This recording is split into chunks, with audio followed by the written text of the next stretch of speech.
My name is M. Sindhu. I am studying 10th class. I am from ZPPHS School, Sindarpalam, Nellore district. Today we are discussing about root 2 by using Sulba Sutras.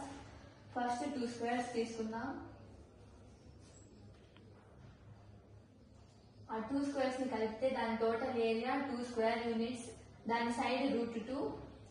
ఎలా అంటే first square అలానే పెట్టుకొని second square ని 3 equal parts చేసుకొని ఒక part ఇక్కడ ఒక part ఇక్కడ పెట్టుకుందాం. దాని షేప్ ఇలా ఉంటుంది. ఇక్కడ మిగిలిన ఈ గ్యాప్ ని ఈ పార్ట్ లో నుంచి 3 ఈక్వల్ పార్ట్స్ చేసి ఒక పార్ట్ ఇక్కడ పెట్టుకుందాం. పెట్టుకున్న తర్వాత దాని షేప్ ఇలా ఉంటుంది. మిగిలిన ఆ 2 పార్ట్స్ ని 4 ఈక్వల్ పార్ట్స్ చేసి 4 పార్ట్స్ ఇక్కడ 4 పార్ట్స్ ఇక్కడ పెట్టుకుందాం. ఇక్కడ మిగిలిన ఆ గ్యాప్ ని ఎల్ఎన్ఎన్ఓ అనుకుందాం.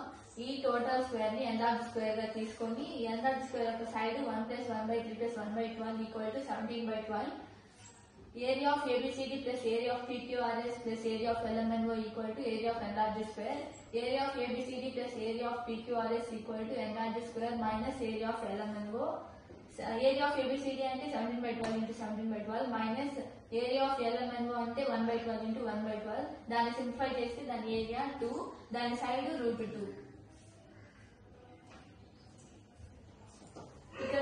ఇక్కడ వచ్చిన ఈ స్క్వేర్ యొక్క ఏరియా ఈ టోటల్ స్క్వేర్ లో నుంచి ఇటు సైడ్ ఒక సన్నని రెక్టాంగిల్ ఇటు సైడ్ ఒక సన్నని రెక్టాంగిల్ యొక్క టోటల్ ఏరియాకి ఈక్వల్ అవుతుంది.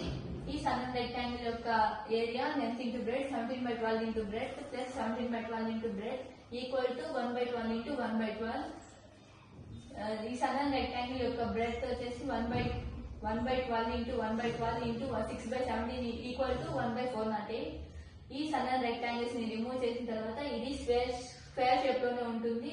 ఈ స్క్వేర్ షేప్ ఒక లెంత్ 1 + 1/3 + 1/12 - 1/408 అది రూట్ 2 కి ఈక్వల్ అవుతుంది.